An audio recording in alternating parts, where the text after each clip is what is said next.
Estamos continuando con esta serie de mensajes acerca de la vida del profeta Elías, y en esta mañana vamos a estar reflexionando en el primer libro de Reyes, capítulo 18, el pasaje que tuvimos como lectura devocional, y este mensaje lo hemos titulado Confrontación en el Monte. Padre, gracias por la oportunidad de usar este lugar para traer tu palabra. Estamos reconociendo la gran responsabilidad que tenemos y nuestra incapacidad humana, Señor. Te suplicamos humildemente que con tu Espíritu Santo tú nos capacites para hablar en tu nombre. Señor, que sea tu palabra llenando los corazones de tu pueblo y de aquellas personas que quizás están aquí y no te conocen, que tú les ilumines para entender la necesidad que tienen de ti, Señor. Te lo pido en el nombre de Jesús, tu amado. Amén. Bueno, los que han tenido la oportunidad de ir a Israel cuentan que allí se yergue sobre un inmenso pedestal en la cima del Monte Carmelo una enorme estatua de Elías. Allí está el barbudo profeta Elías con un gran cuchillo en su mano, levantado allí sobre su cabeza. Abajo hay una inscripción que se refiere a ese inolvidable conflicto, porque en algún lugar cerca de esa cumbre de la mismísima montaña, el profeta de Dios confrontó a los profetas de Baal. Los confrontó demandando una dramática y flameante prueba de quién era la única y verdadera deidad merecedora de la adoración humana y digna de una constante o una gran obediencia. Ahora, mientras se secaba la tierra, ustedes recuerdan, el profeta Elías había sido enviado de parte de Dios para anunciar una sequía, y mientras se secaba la tierra, el rey Acab, este perverso rey, iba recorriendo todo Israel y las naciones vecinas en una cacería humana detrás del profeta Elías. Pero la Biblia cuenta que fracasó en su intento. No pudo encontrarle. No importa dónde buscó, Dios tenía allí guardado a su profeta para un momento especial. Mientras tanto, Elías estaba allí esperando por fe, confiando en Dios, que fuera Dios quien le diera la orden para dar el próximo paso. A eso yo lo llamo depender de Dios de manera incondicional. Y llegamos al capítulo 18 de este primer libro de Reyes. En el verso 1 dice: pasado muchos días, vino palabra de Jehová a Elías en el tercer año, diciendo: ve, muéstrate a Acab, y yo haré llover sobre la faz de la tierra. Finalmente terminó la espera. 3 largos años. Al terminar este periodo, Dios le habla a su siervo y le dice: ve y preséntate delante de Acab, el rey Acab, el perverso rey Acab. 3 años antes le había dicho: Elías, ve y escóndete. Pero ahora le dice: ve y preséntate. 3 años antes le había dicho: va a haber una sequía en la tierra, no habrá lluvia ni rocío hasta que yo diga. Pero ahora le dice: voy a enviar lluvia. Ahora recuerden, Elías era el hombre más buscado en el país. Como dije, se había desatado una cacería humana para encontrar al profeta que Acab consideraba el responsable de todas las tragedias que estaban viviendo. Este personaje no acababa de entender que su guerra, su lucha no era contra Elías, sino con Dios, y estaba buscando a Elías. El rey Acab había enviado a su esbirro a buscar al profeta por todos los rincones. Y dice la palabra en el verso 2, fue pues Elías a mostrarse a Acab, y el hambre era grave en Samaria. Verso 17, cuando Acab vio a Elías, le dijo, ¿eres tú el que turbas a Israel? Ahora, leemos el verso 2 y lo leemos fácil. Fue pues Elías a mostrarse a Acab. Se lee fácil, ¿verdad? Ahora, quiero que por un momento se imagine lo difícil que debe haber sido hacer eso.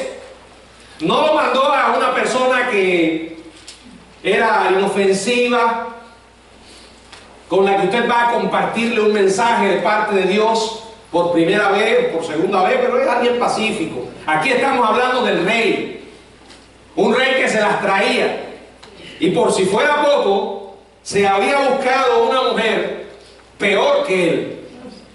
Y el rey lo estaba buscando, y no para darle una cordial bienvenida, lo estaba buscando para matarlo. Y Dios le dice, ve acá. No era una orden fácil. No lo era. Y cuando llega, dice, acá vio a Elías, le dijo, ¿eres tú el que turbas a Israel? Es una pregunta de alguien que está a la defensiva, de alguien que se ha olvidado de que su guerra es con Dios y que está empeñado en acabar con el profeta. Cuando lo vio, me imagino que se le encendió la mirada allí de ira y le dijo, tú eres. O sea, le pregunta, ¿eres tú el que turbas a Israel? La forma verbal del hebreo significa molestar, traer calamidades. ¿Eres tú el que molestas? ¿Eres tú el que traes calamidades sobre Israel? Acuérdense que habían pasado 3 años. Y no como nosotros, que en cualquier momento, en lugar de cantar, lo que nos ponemos es a croar, igual que las ranas, porque constantemente está lloviendo y las ranas cantan. Yo no sé si usted lo ha oído. Cuando se acaban los cultos, a veces yo salgo, que ha oído mucho, usted siente, aquí ensayó el coro y allá atrás ensaya el coro de las ranas. Las oye cantar, las escucha cantando. Ahora, la realidad es que allá no estaba lloviendo como acá. Había pasado un tiempo largo de sequía, 3 años sin que cayera una sola gota de lluvia en todo el territorio de Israel. Los pescadores se quedaron sin trabajo, todo el arroyo se había secado. Cuando Elías viajó a Sarepta, al palacio de Acab, me imagino que debe haber estado mirando el desagradable espectáculo de cadáveres y esqueletos de muchísimos animales. Imagínense cómo debe haber sido el hedor a la muerte. Y ahora, en medio de esta terrible escena, se aparece el hombre al que todo el mundo le echa la culpa: Elías. El rey Acab se encuentra con el profeta, echando, como dije, fuego por los ojos. Piense por un momento en lo que significó presentarse delante de Acab. No era una orden fácil. Es fácil obedecer cuando Dios nos pide algo agradable, ¿verdad? Algo fácil. Pero cuando Dios nos pide algo que va en contra de nuestra naturaleza, porque tenemos la naturaleza de protegernos, de huir del peligro. Usted no va a buscar el peligro a no ser que le falte una tuerca o varias, tenga problemas mentales. Uno evade el peligro. Este hombre fue a la mismísima cueva donde estaba el león, mandado por Dios. Piense en lo que debió tener que ser presentarse en ese escenario. Sin embargo, ya este hombre había sido entrenado por Dios, y es algo que no podemos olvidar. Lo estuvimos mirando en los sermones anteriores. Acuérdense que él había recibido un entrenamiento en Querib y después tuvo una posterior preparación en Sarepta. ¿Se acuerdan? Dios quería hacer de él el hombre que iba a poder usar, porque cuando Dios mira a alguien, Él le da forma, le mete en el horno de la aflicción. A veces la temperatura del horno está bien alta, pero si queremos llegar a ser el hombre o la mujer que Dios quiere utilizar, necesitamos obedecer. Y él fue allí a Querib, luego a Sarepta, y ahora fue al donde le enviaba Dios, al mismo palacio de Acab. ¿Y saben qué? Él no fue temblando de las rodillas. Fue sin miedo. Al menos yo no veo miedo acá en las Escrituras. Y no solo fue a donde estaba el rey, sino que tuvo la audacia dada por Dios de trasladar la culpa a quien realmente le pertenecía. Verso 18, y él respondió: yo no he turbado a Israel, sino tú y la casa de tu padre, dejando los mandamientos de Jehová y siguiendo los Baales. Qué tremendo. Hace falta valor para eso. Hace falta valor para decir lo que creemos cuando los demás no piensan igual. Hace falta valor para proclamar la verdad de Dios cuando todo el mundo se deja llevar por la mentira del diablo. Hace falta valor de Dios para decir lo que Dios nos ha mandado decir, aunque seamos los únicos. Y este hombre había sido enviado por Dios y allí fue y dijo la verdad: eres tú. Tú eres el responsable y la casa de tu padre. Y le describió su pecado. El monarca descaradamente había violado los mandamientos. El mandamiento que dice: amarás al Señor tu Dios. Allí dice la palabra en Éxodo capítulo 3, capítulo 20, donde aparece el registro de los 10 mandamientos. Este hombre era responsable de pisotear la palabra. No tendrás dioses ajenos delante de mí. Y él había violado eso. Acá necesitaba recordar que su problema no era con Elías. Tenía que acabar de entender que el verdadero Dios era Jehová y no los Baales. Y el profeta Elías había ido de parte de Dios allí para demostrarle a él quién era realmente Dios. Y es donde ocurre la confrontación. Este hombre fue solo, en medio de leones, en medio de lobos, de bestias salvajes. Pero es interesante porque cuando uno va de parte de Dios, esa persona se vuelve, escuche, invencible. Él estaba solo desde el punto de vista humano. Estaba lleno de fieras, rodeado de leones, y fue solo, pero con Dios. Y entonces él toma la iniciativa. Y vamos a ver la preparación para lo que ocurrió allí, lo que podríamos llamar una prueba. Y ofrece un plan. De parte de Dios, ofrece un plan. Pero antes de que hablemos del plan y de lo que ocurrió en aquel monte, demos una mirada a lo que estaban presenciando aquel espectáculo. Al auditorio que tuvo Elías, a los leones que le rodeaban. Verso 19. Le dice el profeta, sin dejar hablar acá: envía pues ahora y congrégame a todo Israel en el monte Carmelo, y los 450 profetas de Baal y los 400 profetas de Acera que comen de la mesa de Jezabel. Elías no solo increpa al rey de la nación, sino que también le ordena que le reúna a todos los profetas de Baal. ¿Y de quién? Y de Acera. Eran las deidades prominentes en aquel tiempo en Israel. 850 demonios, podríamos decir, ¿verdad? Que comían en la mesa de la señora Jezabel, ¿verdad? Según este versículo había por lo menos 850 de ellos. Y todos participaban de la mesa de la reina. O sea, no eran solamente enemigos. No se trataba de enemigos de Dios solo, sino enemigos de Dios que contaban con el respaldo del rey. Vaya, si lo miramos desde una óptica humana, era una confrontación totalmente desigual. Cualquiera de nosotros lo habría pensado 2 veces antes de meterse ahí. Cualquiera que no tuviera con Dios la relación que tenía Elías. Cualquiera que no haya sido preparado por Dios como fue preparado Elías. A veces decimos, bueno, ¿por qué no hacemos más grandes cosas? Quiero decirle, el Señor Jesucristo dijo, el que cree en mí, las obras que yo hago, Él también las hará. Pero no terminó ahí. Y hará mayores que esta.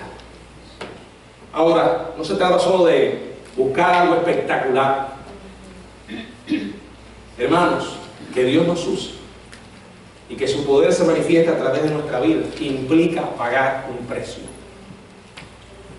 No se puede estar viviendo un cristianismo de juego, cómodo, de solo los domingos y esperar que Dios nos use poderosamente. Este hombre fue entrenado por Dios. Este hombre pasó momentos difíciles. Pero continuamos leyendo, verso 20. Entonces Agag convocó a todos los hijos de Israel y reunió a los profetas en el monte Carmelo. El auditorio reunido en el monte Carmelo para presenciar este enfrentamiento estaba compuesto de dos grupos: los profetas y los sacerdotes falsos de Baal y de Asera. Los hijos de Israel, es decir, el público en general, una representación de la nación de Israel. ¿Por qué? Porque Elías quería ganarse al pueblo de Israel para que saliera de su pecado y regresara al único Dios verdadero.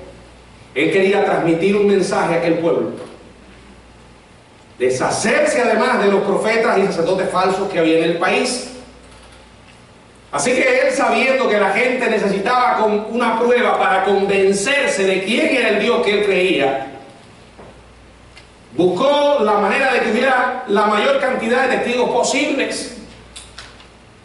Hermanos, este era un momento muy especial.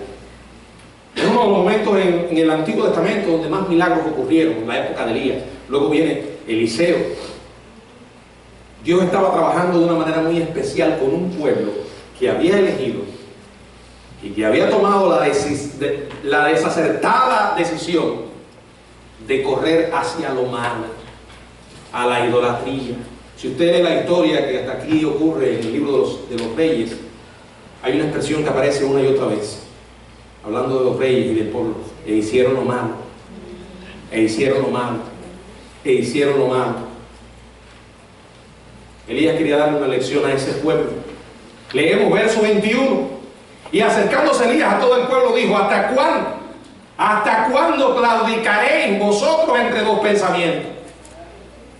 Qué importante pregunta, porque como seres humanos y cristianos, algunos claudican entre dos pensamientos. Dice: si Jehová es Dios, seguidle, y si Baal, id en pos de él. Y el pueblo no respondió palabra. Él los estaba confrontando con la verdad, le estaba diciendo: escuchen, ¿hasta cuándo van a estar dudando? ¿Hasta cuándo van a estar vacilando? Tienen que tomar una decisión. Si el Señor es Dios, síganlo a él. Si Baal es Dios, entonces sigan a Baal. Les estaba diciendo: este es un tiempo de decisión, tienen que tomar una decisión. No se puede ser neutral. La gente quiere quedar hoy en paz con Dios y con el diablo. Algunos son como aquellos que estaban en el Areópago. Quedo bien con todos los dioses, con todos, y si alguien inventa uno nuevo, también creo en ese. Hay gente que dice que no cree en nada, y hay otros que dicen, son demasiado crédulos, ¿no? Creen en todo. El que dice creer en todo no cree en nada. A veces la gente dice: hay tantas religiones, sí, pero hay un solo Dios. Y algunos dicen: bueno, ¿por qué tú sabes que tu Dios es el verdadero? En primer lugar, porque el Dios en el cual yo creo me habló a través de un libro que es único. No hay otro libro como este. Perfecto. El viernes estábamos estudiando sobre la naturaleza humana.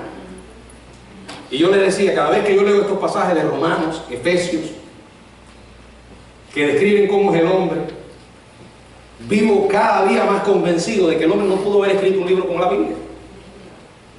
Porque el hombre no va a escribir un libro que lo ponga él por el suelo y que diga que el hombre es malo. Sobre todo porque la naturaleza humana no es así.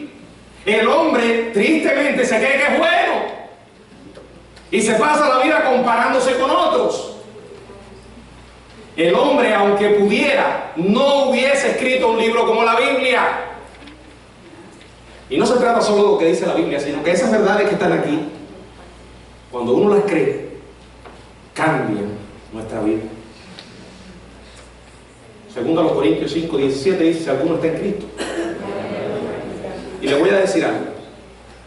Hay muchas religiones, pero ninguna otra religión en la tierra transforma la vida del ser humano como lo hace el Evangelio de Jesucristo. Es más, la mayoría te dice: mientras que tú practiques esta religión, al Dios en el cual nosotros creemos no le importa cómo tú vivas. Entonces la gente dice: esta es una religión que vale la pena al gusto del consumidor. De hecho, algunos crean su propia religión como si estuvieran en un buffet.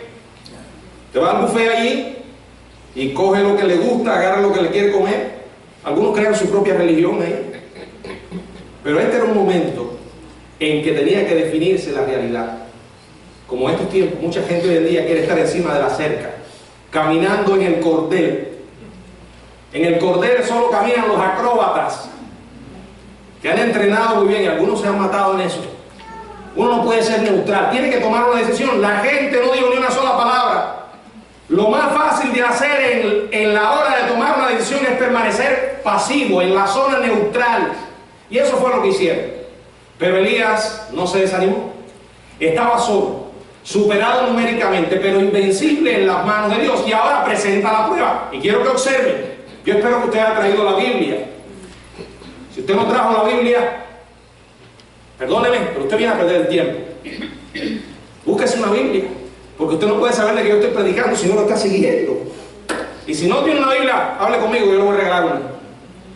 Pero es importante que usted tenga allí su Biblia. Vamos a ver ahora el plan de Elías, para darle una prueba innegable de que el Señor Dios del cielo era el único verdadero. Verso del 22 en adelante.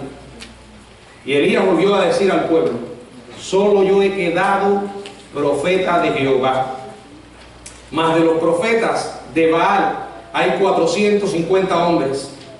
Dénsenos pues 2 bueyes, y escojan de ellos uno, y córtenlo en pedazos, y pónganlo sobre la leña, pero no pongan fuego debajo. Y yo prepararé el otro buey, y lo pondré sobre leña, y ningún fuego pondré debajo. Invocad luego vosotros el nombre de vuestros dioses, y yo invocaré el nombre de Jehová. Y el Dios que respondiere por medio de fuego, ese sea Dios. Y todo el pueblo respondió diciendo: bien dicho. Ahora quiero que observen, Baal era una deidad considerada el dios del sol, el fuego del universo, el dios que controlaba las cosechas, la fecundidad de la tierra. No debía tener absolutamente ningún problema para mandar un rayo, ¿verdad? ¿Verdad? Para sacar ahí un rayo de su arsenal y prender fuego. De modo que si podía hacer algo, tenía que ser capaz de provocar un fuego. Lo mismo podía decirse de Jehová Dios. El plan de Elías era una prueba razonable del poder de esas deidades rivales. Él no estaba pidiendo algo fuera de la capacidad que se supone debían tener estos dioses. Y observe la respuesta del pueblo. Y todo el pueblo respondió y dijo: bien has dicho. Seguimos leyendo, verso 25. Entonces Elías dijo a los profetas de Baal: escogeos un buey, preparadlo vosotros primero, pues que sois los más, e invocad el nombre de vuestros dioses, mas no pongáis fuego debajo. Y ellos tomaron el buey que le fue dado y lo prepararon, e invocaron el nombre de Baal desde la mañana hasta el mediodía, diciendo: Baal, respóndenos. Pero no había voz, ni quien respondiese. Entre tanto ellos andaban saltando cerca del altar que habían hecho. Bueno, todo un espectáculo. Los hombres siguieron el plan de Elías, pero cuando clamaron a Baal, ¿qué ocurrió? Nada de nada. Gritaron desde temprano en la mañana hasta el mediodía. Se quedaron roncos. ¡Oh, Baal, respóndenos! Imagínense ese espectáculo, gritando frenéticamente por horas y horas. ¿Y qué? Nada. Ahora observen lo que dice Elías. Verso 27. Y aconteció al mediodía que Elías se burlaba de ellos diciendo: gritad en alta voz, porque Dios es. Quizás está meditando, o tiene algún trabajo, o va de camino, o tal vez duerme, y hay que despertarlo. Después de aguantar varias horas este disparate, tremenda paciencia tuvo, porque no lo dijo al principio. Él, cuando ya vio que estaban cansados, le dice: oigan, quizás no están gritando bien alto. Después de todo, Él es un Dios. A lo mejor está ocupado, tal vez se fue de viaje, o quizás está meditando. Tienen que gritar si quieren que les haga caso. O si no está meditando es porque tal vez está ocupado. Luego lo provoca aún más cuando le dice: quizás su Dios está de viaje o se quedó dormido. Tienen que gritar más fuerte para que se despierte. Todo un espectáculo de caos y demencia. Sin embargo, nada, absolutamente nada ocurría en los cielos. Verso 28. Y ellos clamaban a grandes voces. ¿Y qué? Y se sajaban con cuchillos y con lancetas conforme a su costumbre, para chorrear la sangre sobre ellos. Y pasó el mediodía, y ellos siguieron gritando frenéticamente hasta la hora de ofrecerse el sacrificio, pero no hubo ninguna voz, ni quien respondiese ni escuchase. Imagínense, trate de visualizar lo que está leyendo. Esa gente gritando y cortándose y la sangre chorreando. ¿No le suena familiar? Aquellos que van así, ¡para! Pero pastor, eso no lo están haciendo Baal, lo están haciendo a Cristo. Lo mismo. No importa, pero ahí van. ¿No los han visto? Los flagelantes van ahí, se van y la espalda acabando. O aquellos que van de rodillas, ahí con las rodillas despedazadas. O otros que llegan más lejos, se crucifican. Esos son tonterías. Porque Dios en ninguna parte pide eso. Jamás. Si lo sacaron de alguna parte, no fue de la Biblia. Y estos personajes estaban allí haciendo todo este espectáculo. Como dije, un espectáculo, un cuadro de demencia, porque no ocurría nada. Sin embargo, ya lo vimos. Versos 28 y 29. Desde la mañana hasta el mediodía clamaron a su Dios, hasta que se mutilaban sus propios cuerpos, pero no había voz. Estaban exhaustos, jadeantes, sangrando y finalmente humillados. Y dice la palabra: y no hubo quien respondiese. Preste atención a esto, porque esto es exactamente lo que ocurre cuando una persona le pide a un Dios que no es Jehová, Jesucristo, el Dios verdadero. Pero, pastor, yo conozco personas que le han pedido a San no sé qué y ocurrió algo. Bueno, si algo ocurrió, te puedo garantizar que no vino de Dios. No vino de Dios. El diablo hace milagros, si Dios lo permite. Aquí no ocurrió nada. Y en esa dramática coyuntura entra el profeta Elías en escena. Era el momento de Dios. Quiero que leamos los versos del 30 al 35. Entonces dijo Elías a todo el pueblo: acercaos a mí. Y todo el pueblo se le acercó, y él arregló el altar que estaba arruinado. Y tomando Elías 12 piedras, conforme al número de las tribus de los hijos de Jacob, al cual había sido dada palabra de Jehová diciendo: Israel será tu nombre, edificó con las piedras un altar en el nombre de Jehová. Después hizo una zanja alrededor del altar en que cupieran 2 medidas de grano. Preparó luego la leña y cortó el buey en pedazos y lo puso sobre la leña y dijo: llenad. Puso la cosa más difícil que lo que había sido para los seguidores de Baal. Llenad 4 cántaros de agua, derramadla sobre el holocausto y sobre la leña. Y dijo: hacedlo otra vez. Y otra vez lo hicieron. Y dijo: hacedlo la tercera vez. Y lo hicieron la tercera vez. De manera que el agua corría alrededor del altar, y también se había llenado del agua la zanja. Lo primero que hizo Elías, si usted ya observó lo que leímos, fue reconstruir el altar de Dios, ¿verdad? Este altar había sido destruido durante el periodo de idolatría de Israel. Evitó todo contacto con el altar que había sido dedicado a Baal. y que estaba asociado con este. Si el verdadero fuego del cielo, del Dios verdadero, iba a probar a todos que Él era el único Dios verdadero, hacía falta un altar edificado en nombre de Jehová. Y tenía que ser reconstruido para entonces recibir ese fuego. Por consiguiente, utilizando esas 12 piedras que representaban a las 12 tribus de Israel, Elías construyó un altar preparado para la gloria de Dios. Óigame, que aquí yo veo la fe en acción. Le dice al pueblo que llene 4 cántaros de agua. Ellos, me imagino, que utilizaron grandes recipientes de agua, varios, para empapar el altar reconstruido. Y es interesante observar que el mar Mediterráneo no estaba lejos del Monte Carmelo. Allí había mucha agua. El pueblo no podía beberla, pero el agua salada serviría para humedecer la tierra, la madera.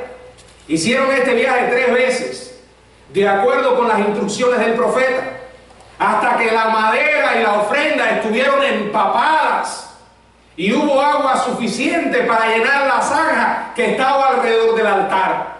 Verso 36, y cuando llegó la hora de ofrecerse el holocausto, se acercó el profeta Elías y dijo: observen esto, aquí no hay nada de payasadas, nada de gritos, nada de cortarse y derramar sangre. Dijo Jehová, Dios de Abraham, de Isaac y de Israel, sea hoy manifiesto que tú eres Dios en Israel y que yo soy tu siervo y que por mandato tuyo he hecho todas estas cosas.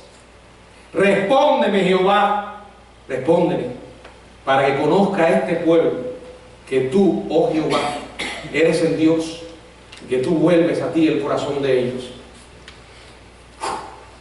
Él no estaba preocupado por su honra. A él no le interesaba en absoluto quedar bien delante de la gente. Yo digo, es una oración de fe porque aquí hay un hombre preocupado por la honra y la gloria de Dios. A él lo que realmente le preocupaba era, él sentía un profundo dolor en ver a la gente de espaldas a Dios, al Dios verdadero, corriendo detrás de falsos dioses. Y preocupado por la honra de Dios, oró estas palabras. Qué tremenda oración, sencilla, llena de fe. El profeta no se puso a danzar allí frenéticamente, ni repitió las mismas palabras durante horas. Solo una sencilla oración pidiéndole a Dios que probara que Él, y solo Él, es el Señor. Si usted duda que Dios responda a oraciones así, observe esto. Alguien podría decir, pero pastor, en esta ocasión yo no he visto descender fuego del cielo. Es que el hecho de que ocurra un milagro y Dios responda a una oración no tiene que ser necesariamente algo espectacular. Yo he estado en momentos de mi vida con el agua literalmente al cuello. Creo que usted también. Hay momentos en que miramos para cualquier lugar y no vemos luz. Tocamos puertas y no se abren. Buscamos un apoyo humano y no aparece. En momentos así, si uno no tiene a Jesucristo, empieza a pensar, me voy a quitar la vida. ¿Para qué seguir? Bueno, son momentos difíciles. Ahora, cuando uno clama al Dios soberano y Él responde la oración, para nosotros eso fue literalmente fuego de Dios. Quiero que observen lo que dice ahora la palabra. La respuesta fue inmediata. Verso 38. Entonces cayó fuego de Jehová y consumió el holocausto, la leña, las piedras, el polvo, y aún lamió el agua que estaba en la zanja. Y viéndolo todo el pueblo se postraron y dijeron, Jehová es el Dios, Jehová es el Dios. Miren, estoy tratando de ser lo más imparcial posible. Y cuando digo imparcial es que me estoy tratando de poner en el lugar de que en esta congregación exista o haya algún inconverso, persona que todavía no conoce a Cristo. Me estoy tratando de poner en su lugar y pensar como usted podría pensar. Y podría alguien pensar de esta manera. Bueno, pero... Y como yo tengo la confirmación de que eso es real, en primer lugar hace falta la fe. Y estoy seguro de que es real. Ya lo dije. y no soy yo el único, millones de seres humanos hemos visto la respuesta de Dios en nuestras vidas. No una vez, muchas veces. Ahí ocurrió la respuesta de Dios de una manera inmediata. Dios no solo hizo descender fuego, sino que lo ocurrido volvió de nuevo los corazones del pueblo a Dios y libró a las naciones de ese cáncer que había ahí, que se llamaban los profetas de Baal. Quiero que lean el verso 40. Entonces Elías les dijo: prended a los profetas de Baal para que no escape ninguno.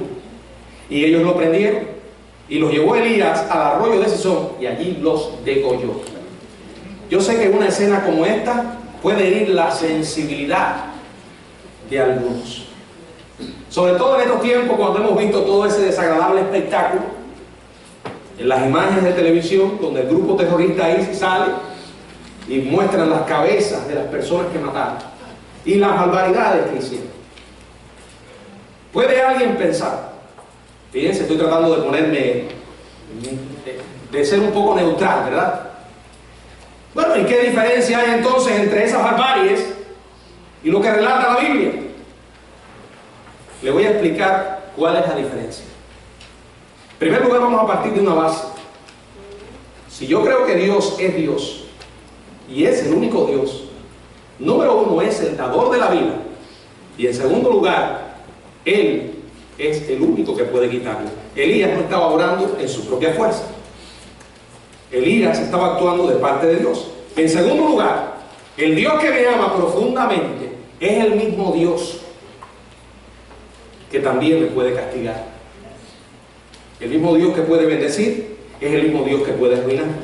Y aunque Dios es santo desde el Génesis hasta el Apocalipsis, y aunque Dios nunca ha cambiado, hay momentos en los que vemos a Dios haciendo un juicio y hay momentos en los que vemos a Dios mostrando gracia. Si usted lee toda la Biblia, se va a dar cuenta que Dios, aunque hizo juicio, mandó a su Hijo para salvar al hombre de la ira de Dios. Vino Jesucristo y murió por nuestros pecados. Y cuando llegamos al Nuevo Testamento encontramos a Cristo diciendo a un Pedro impetuoso que quería defender a su maestro: ¿a quién mejor que defender a Cristo? Venía una turba a arrestarle y a quitarle la vida. Ahí Pedro sacó su cuchillo y su espada y le tiró a la cabeza de Malco. Le agarró la oreja, pero le tiró para la cabeza. Y llegó Jesús y lo detuvo y le dijo: guarda tu espada, Pedro, porque los que a espada maten van a perecer. Y ese mismo Jesús después dice: amaos a vuestros enemigos. En el cristianismo no hay justificación para quitarle la vida a nadie. Esa es la gran diferencia. Estos salvajes matan a cristianos porque no piensan como ellos y se han lanzado en una cruzada a acabar con el mundo. Ese no es el mensaje de la Biblia. Si hubo, la historia registra que hubo cruzadas, y ¿saben qué? Eso está bien mal, haya hecho quien lo haya hecho. Por cierto, si usted, así lo puse en el comentario cuando vi el video, si usted cree que lo ha visto todo, escuche esta noticia. Yo estaba mirando que en Apoca, en una tienda donde venden armas, ahora sacaron el fusil cristiano. O sea, una metralleta que tiene una cruz y un versículo que dice: porque Jehová adiestra mis manos para la guerra. Eso no tiene nada que ver con la Biblia, eso es puro negocio. Ahora, para no irme del tema, si alguien me pregunta: pastor, pero acaba de explicar eso, ¿qué pasó allí? Fue una orden de Dios. Puede ser o pudiera parecer una medida extrema, pero en verdad no fue. ¿Qué pensaría usted? ¿Va al médico porque tenía una cita? A lo mejor si es una persona como yo que no le gusta ir al médico, va cuando no le queda más remedio. Empieza a sentir ahí un dolor raro.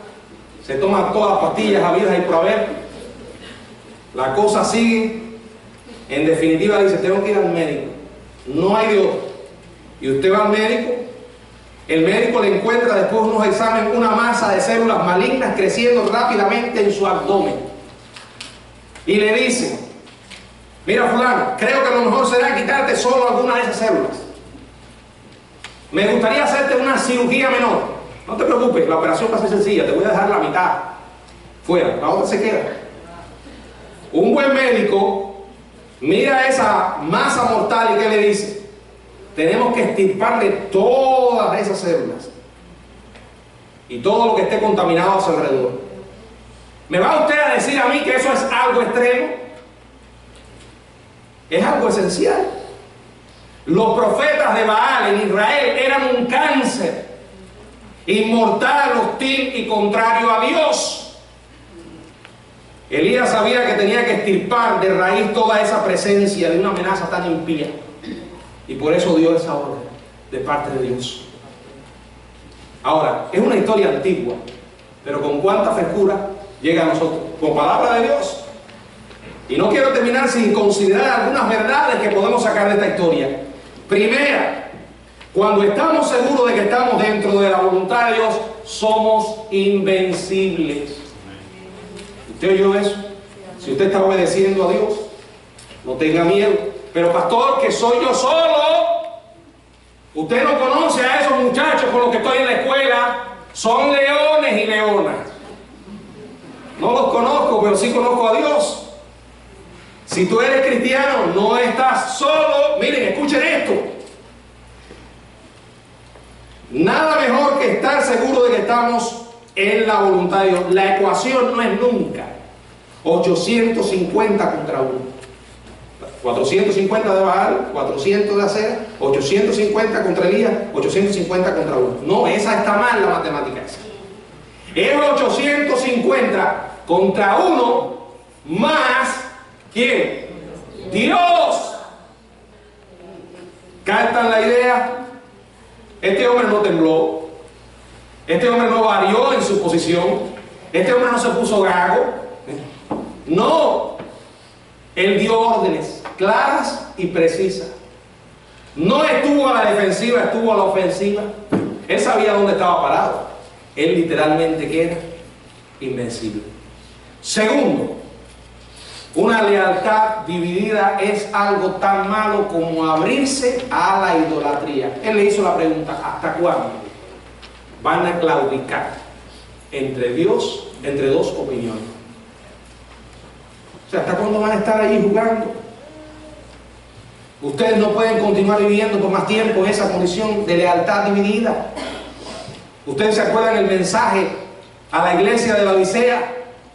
Le faltaba compromiso, no eran ni fríos ni calientes. Una lealtad dividida. Esto es algo muy importante para nosotros los cristianos. Una lealtad dividida es tan malo como abrirse a la idolatría.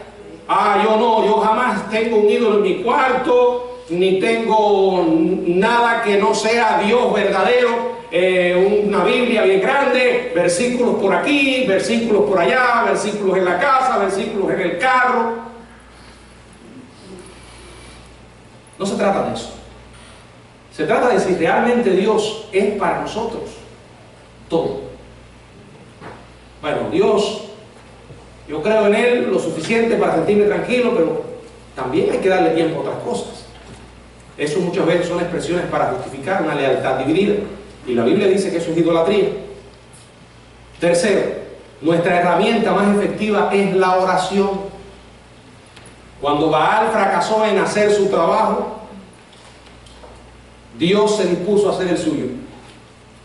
Y la oración fue el único instrumento que usó Elías. No era su último recurso, era su primer y único recurso. Mi pregunta, ¿cómo está su vida de oración? Bueno, yo estuve el miércoles en el culto. No le pregunto eso. Le pregunto cómo está su vida de oración personal. Bueno, yo estoy atento cuando el pastor ora, o cuando mis padres nos reúnen para orar. ¿Ora usted personalmente? ¿Puede recordar cuántas veces en los últimos 7 días apartó un tiempo para hablar con Dios? Howard Taylor escribió una vez cerca de la disciplina de la oración de su padre y dijo: el sol jamás salió en la China durante 40 años sin que Dios encontrara a mi padre en oración. ¡Qué tremendo! La herramienta más efectiva del cristiano es la oración. Hermanos queridos, queremos ser una iglesia llena del Espíritu Santo. Dejemos de actuar carnalmente.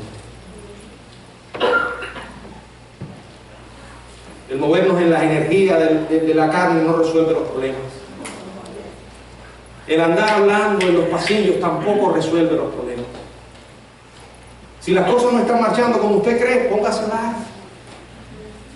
Cuando uno habla es porque no cree que Dios cambie a la gente. Usted y yo no podemos cambiar a otros. Si no pudimos cambiar nuestras propias vidas, ¿cómo vamos a pretender cambiar a otros? La oración es la herramienta más efectiva. Y en cuarto lugar, jamás subestime el poder de una vida totalmente dedicada a Dios. Ahí está Elías, solo, pero invencible, frente a 850 profetas y sacerdotes de Baal. Invencible porque Dios estaba en él. Qué tremenda confrontación en el monte. Allí quedó claro quién es el Dios verdadero. Ahora quiero hablarles, porque vamos a participar de la cena, de dos elementos que nos recuerdan el gran sacrificio de Jesucristo por nuestros pecados: el pan y el vino. Y esto me recuerda a una confrontación mucho mayor que la de Elías. La mayor confrontación de todos los tiempos. ¿Sabe dónde tuvo lugar? En el Calvario. Donde el Hijo de Dios, por amor a nosotros, mirándonos totalmente perdidos, incapaces, ciegos espiritualmente, siguiendo a otros dioses, sin esperanza, sintió una profunda compasión y envió a su Hijo a morir por nuestros pecados. Allí el enemigo de Dios fue derrotado. ¿Saben cómo se llama? El diablo. El diablo anda haciendo de la suya, pero es un sentenciado. Dios ofreció la vida de su Hijo, y esa muerte marcó, cambió toda la historia. El poder de las tinieblas quedó para siempre derrotado.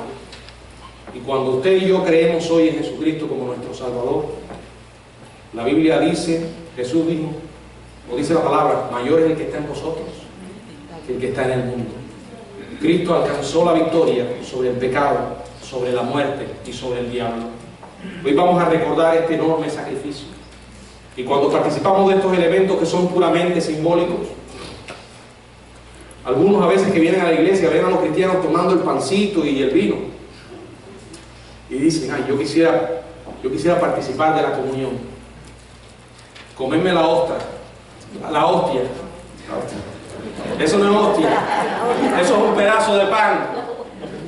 El vinito no es ni siquiera vinito, jugo de uva, porque el valor que tiene no es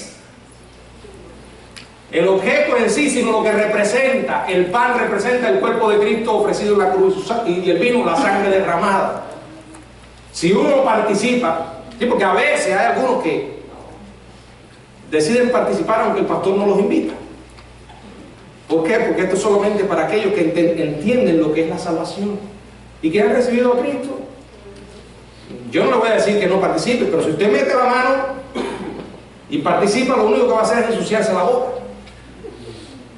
No le va a traer ningún poder sobrenatural. Ni crea que entró rojo y va a salir pálido porque comió ahí de la hostia, como le dicen algunos. No. Lo que le da valor a esto es lo que nos recuerda: que Cristo murió por mí, que Cristo murió por ti. Y si murió por ti, el pueblo de Dios participa recordando eso y dándole gracias a Dios, porque aquella gran confrontación que se tuvo en el Calvario, nuestro Salvador venció, porque no terminó allí en una tumba fría. Hoy en día la gente no puede ir a Jerusalén a visitar los restos de Jesús, como van a la Meca a ver a Mahoma. No, la tumba de Jesucristo es una tumba vacía, porque Él resucitó. La palabra del Señor nos dice, hablando allí de la Santa Cena, Me gustaría que fuéramos a la primera carta a los Corintios, donde se dice algunas cosas de la cena. Si usted realmente aceptó a Cristo y ha sido bautizado por inmersión en una iglesia evangélica, usted puede participar de la cena. Si no, lo hará como observador. Y yo le animo de parte de Dios a que tome esa importante decisión. Dice la palabra: porque yo recibí del Señor lo que también os he enseñado, que el Señor Jesús, la noche que fue entregado, tomó pan, y habiendo dado gracias, lo partió y dijo: tomad, comed, este es mi cuerpo que por vosotros es partido, haced esto en memoria de mí. Asimismo tomó también la copa después de haber cenado, diciendo: esta copa es el nuevo pacto en mi sangre, haced esto todas las veces que la bebiereis en memoria de mí. Así pues, todas las veces que comiereis este pan y bebiereis esta copa, la muerte del Señor anunciáis hasta que Él venga. Oremos. Padre, gracias por la oportunidad maravillosa de guardar la Santa Cena. Ayúdanos a hacerlo con el espíritu correcto, con la motivación correcta. Señor, venimos ante ti examinándonos y suplicándote que tú nos perdones si hay algo en nuestra vida que no te agrada. Reconocemos, Señor, lo que hayamos hecho que es pecado. Y te pedimos, Padre, que tú nos ayudes a hacer de la Santa Cena una observancia santa, recordando, Señor, tomarla dignamente. Te pido de manera muy especial por aquellos que están aquí y no te conocen. Señor, que a través de este mensaje puedan saber que tú eres el Dios verdadero, el Dios que responde con fuego, el Dios que envió a Jesucristo a morir en la cruz por nuestros pecados. Te lo suplicamos en el nombre de Jesús. Amén. Te pido a los